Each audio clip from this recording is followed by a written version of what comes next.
Vice President.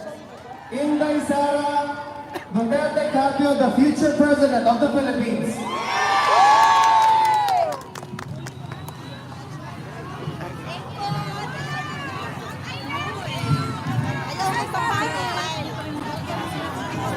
Kayo! Ngayong buntag sa inyong tanan, magandang umaga sa inyong lahat. Naimbag na aldaw, kada kayo amin. Yun lang alam ko, hindi ko alam yung Pangasinan. Unahin ko po muna ang aking mga pagpapasalamat. Unahin po natin ang pagpapasalamat natin sa Dutch Police at sa municipal government ng The Hague, Netherlands sa kanilang pagtulot sa pagpahintulot na tayo po ay magsama-sama ngayong umaga na ito para po sa celebration ng 80th birthday ng ating minamahal na Pangulong Duterte. Di ba sa Chinese, no? Kay malas daw ang 9. So malas ang 79. So maabot na ang swerte. Kaya nalampasan na niya ang 79. Naana siya sa formidable 80. And pag pangutanon ni mo siya, ang iyahan ito bang birthday na nimo, lagi ana siya, saan mo to ba siya 83, siya 83 na po, 84 na po, 85 na po. Anak ko sa iyang magdali mangka. In short, kay ang 100,000 ba yan, no? So 100. So bakit ka nagmamadali? Sabi niya, kasi may 100,000 ang 100 years old sa Pilipinas. So maraming salamat sa inyo, marami sa ating mga kababayan. Nandito ay hindi taga Netherlands, marami ang nagbiyahe. Yung iba kahapon ay nakita ko na doon sa downtown, sa city center, galing ng London, galing ng Belgium, may dumating na galing ng Germany, UK! and France. UK! Ma'am, ano yung flag na yan? Norway! Switzerland. Name the flag ito. Denmark. Finland! Sweden. Finland! Finland. UK, ma'am! UK! UK! UK. Ireland. Davao! Ano yung flag ng Davao! dragon? Davao! Davao! Davao Taal! Kuwait. Wales. Wales. Kasamaan ka sa Kuwait, ani. Hindi malam ang plano. Davao, yes. So yes, maraming salamat sa inyong lahat. At maraming salamat sa mga kababayan natin doon sa Pilipinas. Iba't ibang lugar sa Pilipinas na nagse-celebrate ng 80th birthday ni Pangulong Rodrigo Duterte. Ngayon lang ako nakakita ng tao na nag-birthday na buong mundo ay meron siyang celebration sa kanyang birthday. And it shows the goodness of his heart and the love for the people. Because otherwise, the people will not love you if they don't feel the love coming from you. So thank you very much, lalong-lalo na sa ating mga kababayan na nandoon sa Pilipinas. Kanina pa sila nagsimula, 2:00 ng hapon at hanggang daw sila matapos ang 12 midnight at matapos ang araw na ito na kaarawan ni Pangulong Duterte. At syempre, ang pagpapasalamat ko sa ating mga organizers dito sa The Hague, sa ating pagtitipon ngayon.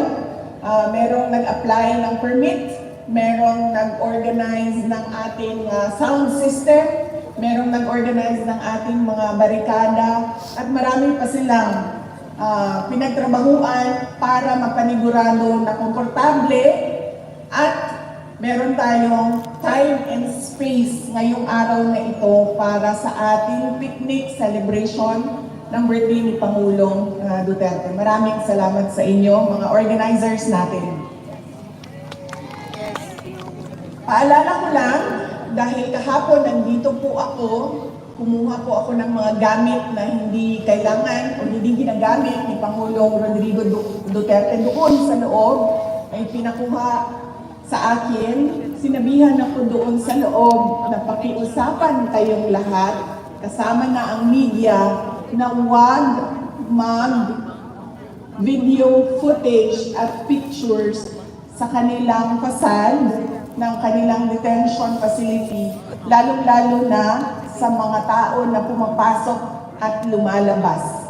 Bawal po sa kanilang protocols ang videohan ang kanilang detention facility. So pakiusap ko lang, sundin natin kung anong protocol nila dito sa videotaping and sa recording and sa photography. Dahil sa ngayon, nakikita ninyo na napaka-lenient at napaka-cooperative nila sa atin at nakikita nila na at tinutulungan nila tayo na maipakita sa mundo kung ano yung nararamdaman natin. Kaya yung mga maliliit na bagay na hingi nila na wag dyan kayo mag-film at mag-videotape ay sundin natin.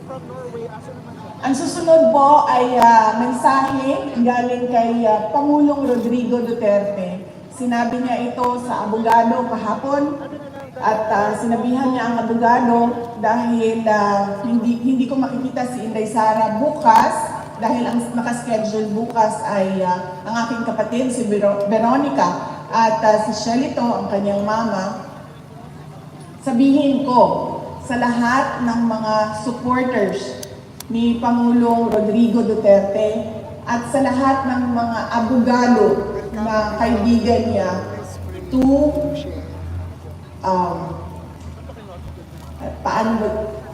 sinabi niya na huwag tayong makialam sa kanyang kaso sa International Criminal Court. Hayaan natin ang kanyang mga abogado at ang korte mismo magdesisyon kung ano ang mangyayari o ano ang susundin kaparte ng proseso ng korte. Sabi niya, kung gusto ninyo ipahayag ang inyong pagsuporta, kung gusto ninyo ipahayag ang inyong galit na nararamdaman or kung kasiyahan na nararamdaman, sabi niya, huwag natin pag-usapan ang kaso at huwag natin pag-usapan kung ano yung nangyayari sa kaso. Lalong-lalo na pagdating sa mga complainants o reklamo na nandyan sa loob sa International Criminal Court. So yan po yung mensahe ng detention center. Pakiusap ng detention center sa ating lahat. Yan po yung message ni Pangulong Rodrigo Duterte kahapon na pinadaan niya sa abogada na pumasok sa kanya at nakipag-meeting sa kanya kahapon. Ang susunod po ay sinabi sa akin ni Pangulong Rodrigo Duterte noong huli naming pagkikita, meeting sa loob. Sinabi niya, sabihin sa inyo, sabihin sa ating mga kababayan na kailangan niya ang tulong ng mga PDP senators at ng kanilang mga guest candidates. So, tulungan niyo po ako isa-isahin kasi noong nakaraan ay nakalimutan ko yung isang pangalan. So, isa-isahin po natin ang kanilang mga apelido. Una po ay si Senator Bongo. Yes! Pangalawa ay Senator Bato de la Rosa. Yes! Ang sunod po ay si Senator Attorney Jimmy Bondo. Yes! Ang susunod ay si Senator Attorney J.D. Hinlo. Yes! Ang susunod ay si si Senator Attorney Raul Lambino. At ang pangulo po ay ang ating kaibigan, si Mr. Senator Philip Salvador. Yan po ang candidates ng PDP. At ang kanilang mga guest candidates ay una si Senator Attorney Rodante Marcoleta, si Senator Attorney Vic Rodriguez, Yes. Senator Pastor Apollo Kibuloy, at ang panghuli ay si Senator Dr. Richard Mata. Yeah. Yan po ang sabi niya kasi, nagplano sila ng mga kampanya bago siya dinala. Sa pilitang dinala dito sa ICC detention, meron silang mga plano ng mga iba't ibang rallies para sa mga senators ng PDP laban at kanilang mga guest candidates. So sinabi niya,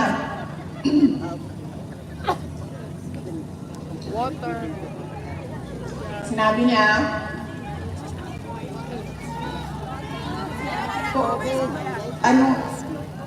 ma'am, para si PRD Coke Zero yon, ako Pepsi Max.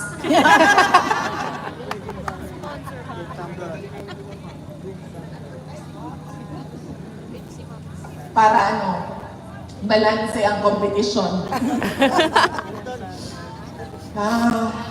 Yes, at sinabi niya, hindi na niya magawang mangampanya niya, tumayo sa stage doon sa Pilipinas at samihan ang mga supporters kung bakit kailangan natin iboto yung 10 diretsyo at wala ng ibang kandidato na iboto. Kaya sabi niya, ipaabot sa inyo na kailangan niya ang tulong ng mga PDP senators at ng mga guest candidates ng PDP laban.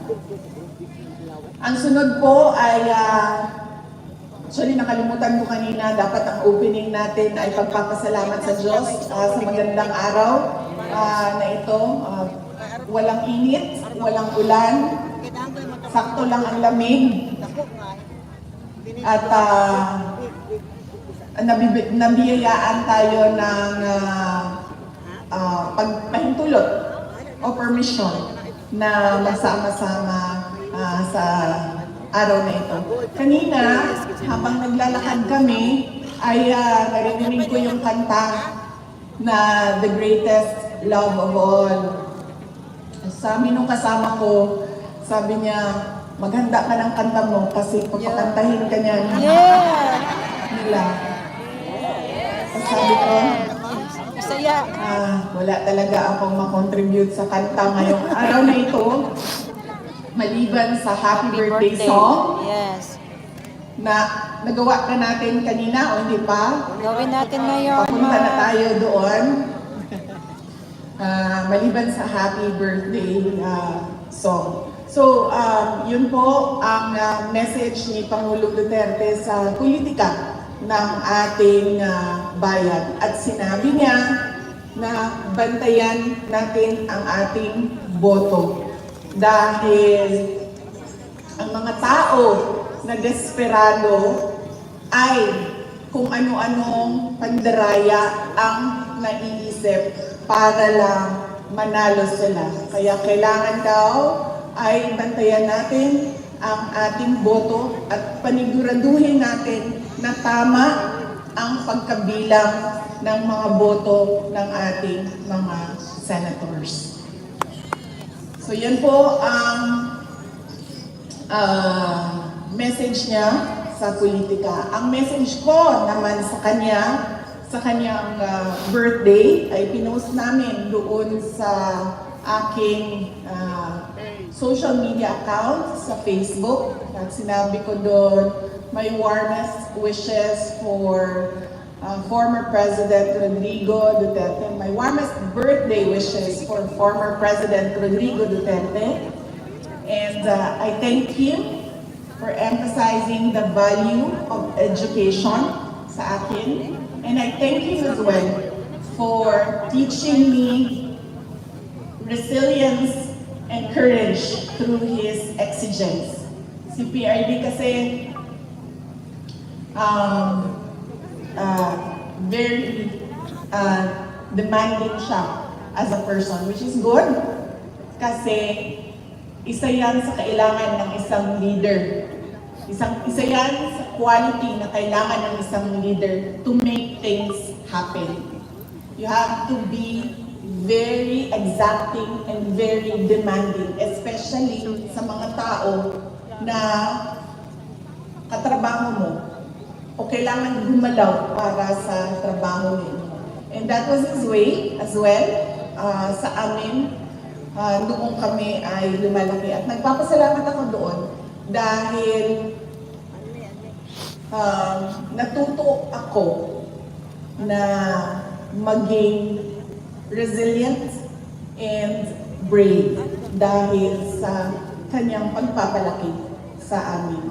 In fact, noong isang beses na magkausap kami sa loob, sabi niya sa akin, alam ko, pag-usapan namin ang pagbisita ng aking mga kapatid at sinabi niya sa akin, sabihan mo sila bago sila pumasok dito, huwag silang umiyak.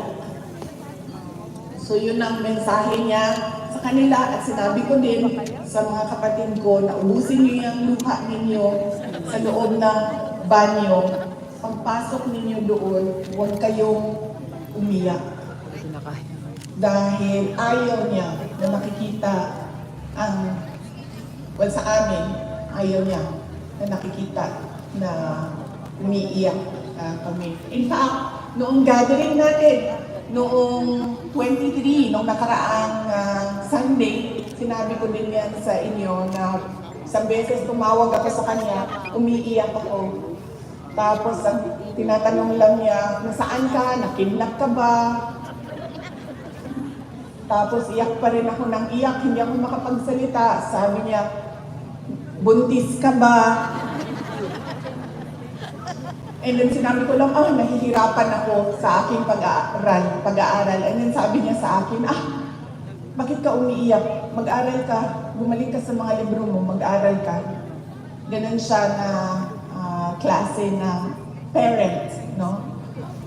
Ang mga bagay na iniiyakan lang ay kung nakidnap ka or nabuntis ka nang wala sa panahon.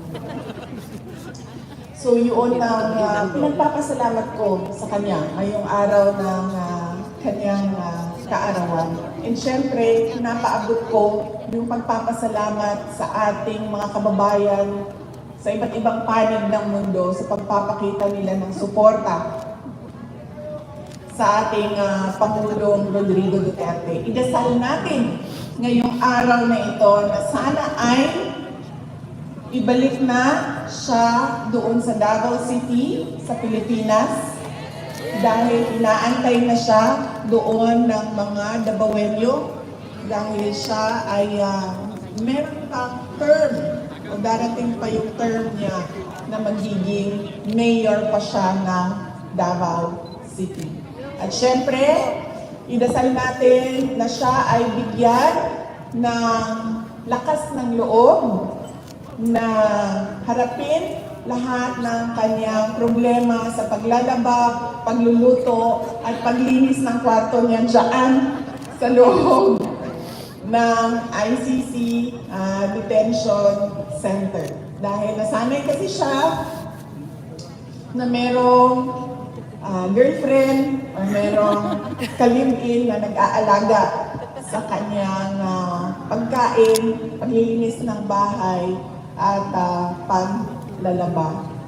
So hindi ko lang alam ngayon, dahil ilang araw na rin kami hindi nagkausap, kung natuto na ba siya maglaba. Kasi sinabihan ko siya na kailangan mo talaga matutong maglaba kung hindi pa balik-balik yung damit mo. Hindi mo siya malinis. So sana ay, yun nga, ipagdasal natin na malampasan niya ang hamon ng paglalaba, pagluluto, at paglilinis. At sana ay, dasal din natin na sana ay kunin na niya yung kanyang right na maglakad sa loob, sa labas ng building, doon sa kanilang park. Meron silang park sa loob. Ay sana ay kunin na niya yung right niya na lumabas at maglakad doon sa park. So let us pray that he learns to do these things one day at a time until kukunin na natin siya para ihatid pauwi sa Davao City at bumalik sa pagsiservisyo sa ating bayan. Noong nakaraang rally, noong 23, March 23, sabi ko sa inyo, di ba, ako may takot ako para sa kanya na ibalik siya sa Pilipinas dahil nakita naman natin kung ano yung kapasidad na kanyang mga kalaban. They can easily assassinate a person on the airport tarmac, no? So yun yung takot ko. At sinasabi ko sa kanya yon, pero ang kanyang paninindigan na gusto niya talagang umuwi sa Davao City ay you cannot shake it out of him. So, sabi ko sa kanya, sabi ko, 80 ka naman na. So, kung anong gusto mo,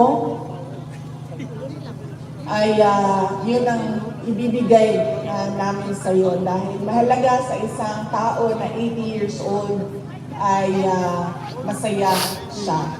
Dahil meron na lang naiwan na 20 years sa buhay niya. Kasi I'm sure kukunin na siya may 100, no? By the moment na makuha niya yung 100,000, okay, I'll go. Ito yung baon ko. Yeah, so very important. Hindi lang kay Pangulong Rodrigo Duterte, but doon sa mga lolo, lola natin, mga magulang natin, mga kapatid natin, na 80, 85, 90, 95 years old, na bilang na yung kanilang mga taon bago sila mag-100, na ang mahalaga ay maalala nila na during the last 20 years or 30 years of my life, I was happy and I was able to do what I wanted to do in my life for my country and especially for God. So ang ating pagsasara ngayong umaga na ito ay sa aking speech ay dasal din. Magdasal tayo para sa ating bayan. Ang gusto natin ay nakikita natin na paakyat ang ating bayan. Hindi tayo nahuhuli sa ating mga kapitbahay. Hindi tayo nahuhuli sa mga second home ninyo dito sa Europe. Gusto natin nakikita na merong oportunidad ang mga tao natin doon. Unang-una, healthcare. Pangalawa, edukasyon. At syempre, pag natapos sila ng-aral, pwede silang magtrabaho doon na yung kanilang natatanggap na benepisyo at sweldo ay pwedeng magpalaki ng mga anak at pwedeng magkapamilya ka doon, magkabahay ka doon sa ating bansa. Simple lang ang pangarap ng mga tao na nagsimula sa walang-wala. Pero nagtataka ako bakit hindi natin nakikita sa ating bayan yun. Gusto lang naman natin maayos na healthcare, maayos na pamamahay, malinaw na pagpamuyo sa ato ang mga komunidad. At hindi tayo takot para sa ating mga anak na nandoon sila sa labas ng bahay, pumapasok sa paaralan, at walang nangyayari masama sa kanila. Pero somehow, it is an elusive dream for many of us Filipinos. At dahil sa trabaho ko ngayon, noon sa Department of Education, nagawa ko na umikot sa iba't ibang bansa doon sa Southeast Asia.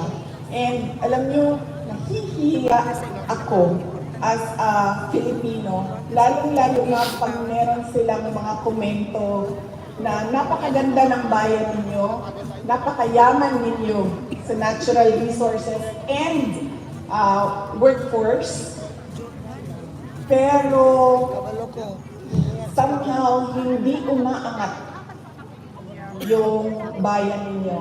And I appreciate their candidness sa akin na minsan nagsasabi na lang ako na totoo yan. Marami pa kaming kailangan gawin sa aming bayan para kami maging number 1 dito sa ating region. But it is not impossible because napakasimple lang kasi ng formula niyan. Kailangan lang ng security. At yung security o peace and order, isang component ng security and peace and order ay may kapares na development plans, development projects, kung saan dapat pumupunta ang pag-unlad ng isang bayan. Yan lang po ang sana ay pagtrabahuan nating lahat, hindi lang ng ating pamahalaan, hindi lang ng ating mga politiko, hindi lang ng ating mga opisyal, kundi tayong lahat. We have to be exacting, we have to be demanding, and the demand must come from the Filipino people, as well as the actions must come from the country as a whole nation moving forward. Gusto natin ang makita na number 1 tayo. Ayaw natin makita na number 11 or number 10 tayo. Ang gusto natin ay Olympic gold and nothing else.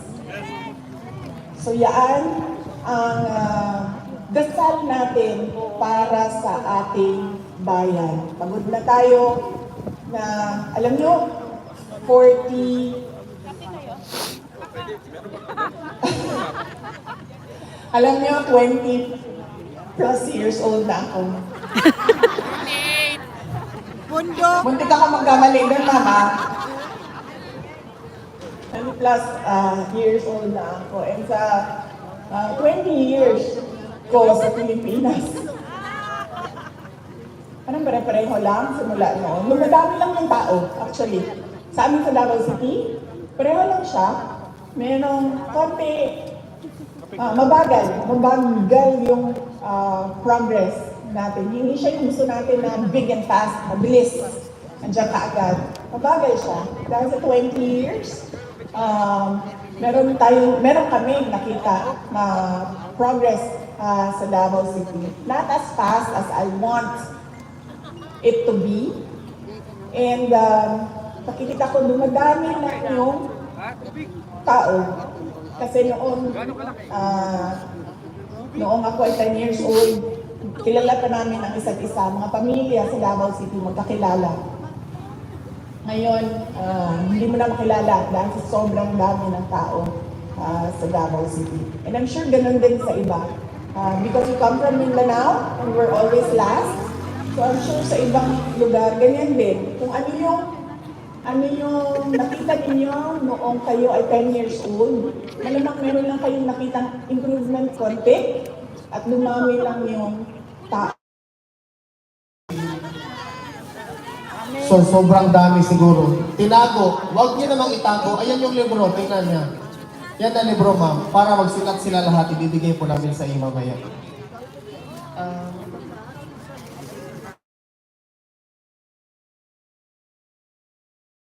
Ang kinuha namin kahapon dahil bawal po yun dyan sa kanila sa loob. Kaya ang pwede nyo lang pong ipadala sa loob ay letters lang or cards, of course, birthday cards. Pero hindi kayo pwede magpadala ng gamit. Yan po ang reminder ng ICC detention. Nasa akin po yung mga sulat, nasa akin po yung mga gamit. Kasalukuyan po siyang ini-inventaryo namin para po masabi namin sa inyo ilang chocolates po yung natanggap, ilang cookies yung natanggap, ilang t-shirt, ilang may brief pa po na natanggap. Meron po nandun sa amin. Meron pa po medyas at iba't iba pang mga gamit, no? Napag-usapan namin noong mga kasamahan ko habang kami ay nag-inventaryo dahil sobrang dami ng tsokolate na alam naman nating diabetic si Pangulong Duterte. Nakikita mo doon sa inventory yung best of Europe na chocolate. Sabi ko sa mga kasamahan ko, tignan natin ito isa-isa para masabi natin anong bansa ba talaga dito sa Europe ang pinakamasarap ang tsokolate. But more than that, dahil sobrang dami talaga niya, ay napag-usapan namin na dadalhin namin siya doon sa Davao City, sa House of Hope. Ito yung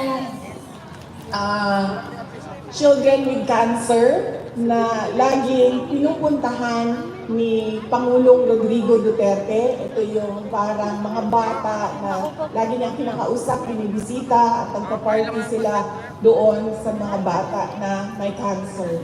So yun ang napag-usapan namin. Dalhin na lang namin at ihatid namin doon at i-update lang namin kayo na na-deliver na namin sa House of Hope yung mga tsokolate na pinadala ninyo at hindi din naman pwedeng ipasok sa loob ng detention center.